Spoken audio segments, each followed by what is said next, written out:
Le doute, c'est le grand tabou.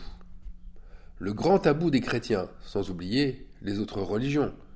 Mais quel grand tabou! Le doute est conçu comme une immense forteresse ennemie, alors qu'il devrait être le contraire. Il devrait être une forteresse divine.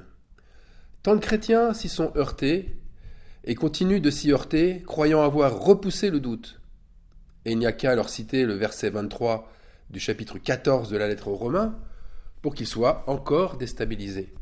Et je ne dis pas cela en les montrant du doigt ou en me moquant d'eux, mais en cherchant au contraire à prendre au sérieux le fait de se condamner en doutant.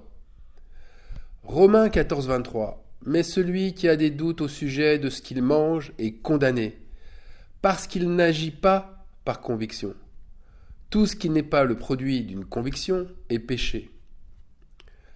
Alors en lisant ce verset, le manque de conviction saute aux yeux. C'est un péché. Attention, petite nuance. Petite nuance toutefois, c'est agir sans conviction qui est un péché. Ce n'est pas le manque de conviction, il y a le passage à l'acte. Ce passage qui se joint ici au doute. C'est celui qui n'agit pas par conviction. Rappelez-vous ce que j'avais enseigné avec la vaccination contre le Covid-19. Si un chrétien a des doutes sur ce qu'il doit faire ou ne pas faire, par exemple se faire vacciner ou refuser cette vaccination, il n'est pas en train de pécher. Par contre, s'il refuse catégoriquement la vaccination, mais qu'il est néanmoins sujet au doute, que son esprit est partagé, ne pêche-t-il pas à ce moment-là? Ne devrait-il pas s'arrêter un moment pour étudier tous les avis laissés par les membres de son assemblée, ou alors venir écouter sur les médias tous les spécialistes, les épidémiologistes, les infectiologues ou les immunologistes sur la question pour se faire sa propre opinion? Ou plutôt, et c'est là le chemin de la sagesse, ou plutôt ne devrait-il pas tout simplement faire ce que le Saint-Esprit dit à l'Église? Et que dit-il? Le Saint-Esprit dit: assieds-toi, prends un temps suffisamment long pour réfléchir, pour méditer, pour prier, pour te poser tes questions. Père, comment faire ta volonté et pas la mienne? Père, donne-moi un signe pour que j'agisse en étant convaincu de faire le bien. Alors n'oublions pas que notre destinée, elle n'est pas dans la main de la médecine, ou elle n'est pas non plus dans la main d'un grand professeur. Ce n'est pas celui qui connaît la médecine qui prolongera sa propre vie. Heureux les pauvres en esprit, car le royaume des cieux est à eux. Vous voyez, ce n'est pas une affaire d'intelligence, mais c'est Dieu qui décide de notre avenir à chacun. Alors, qu'est-ce qu'on risque? Que risquons-nous? Romains chapitre 14, cette fois-ci verset 7. En effet, nul de nous ne vit pour lui-même, et nul ne meurt pour lui-même. Car si nous vivons pour le Seigneur. Et si nous mourrons pour le Seigneur. Soit donc que nous vivions, soit que nous mourions, nous sommes au Seigneur. Alors le problème du croyant en général, c'est que dans sa marche, lorsqu'il croise le doute, il le fuit comme le péché. Il le fuit comme la peste. Même ses prières qui ressemblent à des prières de foi, elles confessent le doute. Père, je refuse de m'inquiéter. Je choisis au contraire de te faire confiance. Je confesse la foi en toi. C'est encore une manière de vouloir chasser le doute sans le nommer. En le nommant, ça devrait être Père, je refuse de douter. C'est donc un combat, et un combat contre soi-même. Alors que le manque de conviction devrait agir comme un panneau indicateur. Un panneau qui, lui, dirait Stop, stop, arrête-toi, ne va pas plus loin. Tu reprendras ta marche, mais seulement une fois que tu ne douteras plus. Une fois que tu auras la conviction, la confirmation dans ton cœur que ce que tu fais est juste. Heureux celui qui ne se condamne pas lui-même dans ce qu'il approuve. C'est le verset précédent, celui qu'on vient de lire dans Romains 14. Il ne signifie pas autre chose que celui qui n'agit pas avec des doutes est heureux parce qu'il ne se condamne pas. Maintenant, les choses se compliquent. Elles se compliquent parce que nous vivons entourés de croyants qui n'ont pas la même conviction que les autres sur le même sujet.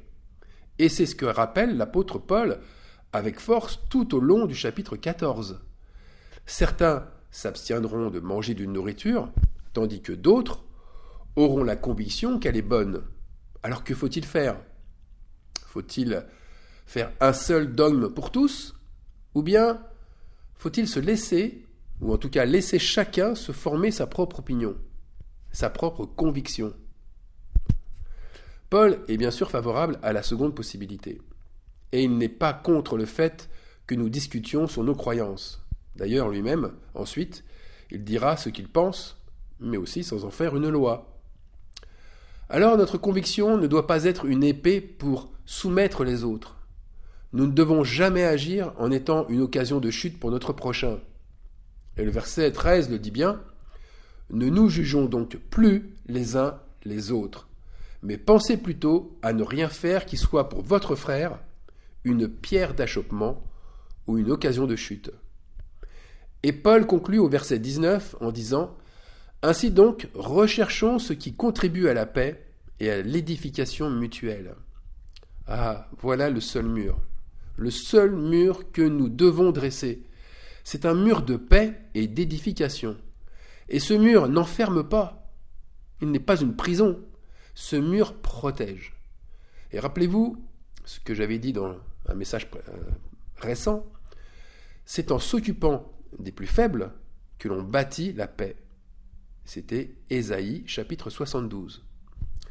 Par conséquent, respectons les convictions de chacun. Expliquons les nôtres, sans en faire un point de salut et sans susciter un scandale. Mais pourquoi devons-nous laisser se manifester la conviction de foi de chacun ? Eh bien, parce que ce n'est pas à nous, êtres humains, à nous, disciples de Christ, de changer les convictions. Mais c'est à Dieu le Père seul. Et il change les convictions par le Saint-Esprit. Alors comment fait-il ? Il nous amène d'abord à douter. Eh oui, il nous amène à douter. Puis une fois la conviction revenue, il nous amène à agir avec foi. Si nous condamnons, si nous nous opposons violemment à la conviction de notre prochain, si nous créons des querelles, eh bien nous empêchons Dieu d'agir. Et Christ agit toujours dans le calme et la tranquillité, la paix et l'amour aussi, sans faire du prosélytisme ou sans émettre de nouvelles lois. En agissant contre la conviction de l'autre, eh bien nous empêchons le doute de venir le perturber. Mais certains diront, oui, mais voilà, moi j'ai réussi à semer le doute en lui expliquant ce que l'Évangile préconise. Est-ce que ce n'est pas une œuvre juste ? Ce doute-là n'est pas le bon, parce qu'il ne vient pas d'un esprit de paix, mais d'un esprit de dispute. Nous devons agir avec sagesse, c'est-à-dire en laissant au Saint-Esprit le choix du moment, le choix du lieu, de la bouche qui viendra le faire douter. Et sinon, eh bien nous agissons seuls sans le Saint-Esprit, et nous savons alors que nous détruisons ce que Dieu veut construire. Il y a un passage dans le livre de l'Apocalypse qui montre tout cela clairement. Ce passage se trouve au 3e chapitre, à partir du verset 20. « Voici, je me tiens à la porte, et je frappe. Si quelqu'un entend ma voix et ouvre la porte, j'entrerai chez lui, je souperai avec lui, et lui avec moi. Et celui qui vaincra, je le ferai asseoir avec moi sur mon trône, comme moi j'ai vaincu, et me suis assis avec mon Père sur son trône. Que celui qui a des oreilles entende ce que l'Esprit dit aux églises. » Eh bien, lorsque le doute survient, quelqu'un frappe à la porte de notre cœur. Qui est ce quelqu'un ? C'est l'Amen, l'Esprit de vérité, le témoin fidèle et véritable, qui souhaite entrer et venir souper avec nous.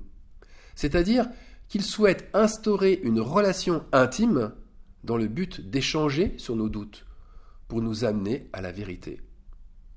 Ceux qui n'entendent pas et qui laissent leurs doutes à la porte, eh bien ce sont ceux qui refusent de douter et qui le cachent comme un péché.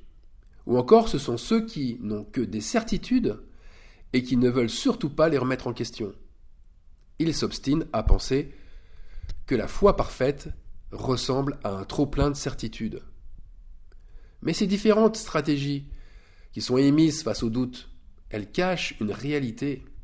Et la réalité, c'est celle d'avoir peur d'affronter ses doutes. Et cette peur amène inévitablement à connaître de fortes angoisses. Tout comme la Sulamite, elle l'a exprimé au chapitre 5 du livre des Cantiques, devant son bien-aimé, elle a justement connu de fortes angoisses à cause des doutes. Alors à l'appel de son bien-aimé, « Ouvre-moi, ma sœur, mon amie, ma colombe, ma parfaite », eh bien la Sulamite s'est trouvée 1000 excuses pour ne pas ouvrir. Elle répond, « J'ai ôté ma tunique, comment la remettrai-je ? J'ai lavé mes pieds, comment les salirai-je » La Sulamite a eu honte de ses doutes. Comment se présenter ainsi devant le Seigneur, nue et les pieds sales ? Ses peurs l'ont submergée, et au final, le doute s'est transformé en angoisse profonde. Elle répond, « Je l'ai cherché et je ne l'ai pas trouvé. Je l'ai appelé et il ne m'a pas répondu. » Par contre, ceux qui ont l'humilité d'ouvrir la porte, ce sont ceux qui se sont préparés à écouter la voix du Saint-Esprit leur parler. Ils savent que Dieu parle à l'opposé des désirs de la chair. Ils savent que le Saint-Esprit brise les tabous, qu'il brise les dogmes puissants, comme les fausses certitudes. C'est en se comportant ainsi que l'on se comporte comme un témoin fidèle et véritable, et que, premièrement, on peut vaincre ses doutes, pour que, deuxièmement, sa foi grandisse, et qu'enfin, troisièmement, Dieu nous amène à partager son trône, comme Jésus-Christ l'a fait le premier, avant nous. Alors, c'est vrai que nous retrouvons ici la folie de l'Évangile. C'est une folie pour l'homme charnel. Rendez-vous compte. Il faut s'abaisser pour être élevé. Les derniers seront les premiers. Aimer ses ennemis plutôt que les combattre. Être heureux dans les outrages et dans la persécution. Et maintenant, avec le doute, eh bien, il s'agit de s'arrêter pour avancer dans la foi. De douter un instant pour partager la gloire de Dieu. Toujours agir à l'opposé de nos contradictions humaines. Dieu va à contre-courant de nos certitudes. Et l'enjeu est de taille. Si nous refusons que nos doutes nous remettent en question, nous n'entendrons pas la voix de Dieu et nous bloquerons nous-mêmes la porte. Dieu alors ne partagera rien avec nous. Un théologien chrétien du 1er siècle disait « Le doute amène l'examen, et l'examen la vérité. » Eh bien, c'est tout à fait ce que Jésus a manifesté avec un docteur de la loi, membre du Sanhédrin, appelé Nicodème. Il l'a fait douter par cette affirmation. « En vérité, je te le dis, si un homme ne naît de nouveau, ou dans d'autres traductions ne naît d'en haut, il ne peut voir le royaume de Dieu. » Et Nicodème, interloqué, lui répondit, « Mais comment un homme peut-il naître 2 fois d'une même mère ?» Nicodème aurait pu s'arrêter là et s'en aller en pensant que Jésus n'était qu'un homme, et un homme en plus qui délirait et qui blasphémait. Et puis c'est la pensée dominante des pharisiens, cette pensée de ceux de son assemblée, pour qui rien de bon ne pouvait sortir de Jésus. Que cet homme, se prétendant fils de Dieu, n'était en fait qu'un imposteur. Mais Nicodème était dans une disposition de cœur lui permettant de se remettre en question. Il a écouté tout ce que Jésus lui disait, et il l'a écouté attentivement. Et il est reparti en méditant sans doute sur les paroles de Jésus, et notamment sur celle-ci. Si vous ne croyez pas quand je vous ai parlé des choses terrestres, comment croirez-vous quand je vous parlerai des choses célestes ? Jésus souhaitait que cet homme, érudit dans la loi, puisse comprendre sa mission sur terre qui va avec un don céleste. Jésus est le Fils de Dieu issu du Père. Il est ce don. Il se sacrifie pour que ceux qui croient en lui aient la vie éternelle. Le royaume de Dieu n'est pas possible, ou en tout cas il n'est possible que par ce don céleste qui dépend uniquement de lui, de Jésus-Christ. Eh bien ensuite, on ne sait pas ce qui s'est passé. Mais Jésus avait semé de nouvelles paroles dans son cœur, des paroles de vérité, qui permettent de vaincre ses fausses convictions et de partager la gloire du Père. Dans Jean, chapitre 19, verset 39, nous revoyons Nicodème accompagnant un disciple de Jésus pour embaumer son corps avant de le mettre dans le sépulcre. Et nous lisons que Nicodème, apportant un mélange d'environ 100 livres de myrrhe et d'aloès. Et en lisant cela, Nicodème, à l'évidence, ne doutait plus. Il avait pris le parti de la vérité. Alors pour résumer, Dieu utilise nos doutes pour nous amener vers la vérité. Et ce moyen nous empêche de nous égarer dans nos propres certitudes. Le fait que le péché ne soit pas résolu, définitivement, eh bien ça procure, c'est certain, des doutes. Ça procure des doutes chez les croyants. Et le prophète Ésaïe, lui aussi, n'a pas été épargné, il a exprimé sans retenue ses doutes. « Malheur à moi, je suis perdu, car je suis un homme dont les lèvres sont impures. J'habite au milieu d'un peuple dont les lèvres sont impures. » Ésaïe chapitre 6, verset 5. Et comme aujourd'hui, on prie notre Seigneur dans l'intimité, « Seigneur, j'ai péché, suis-je encore aimé de toi ?»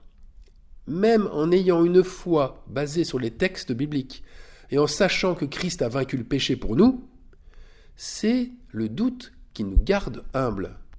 Le doute est perçu habituellement comme une panne, mais il est bien plus que ça.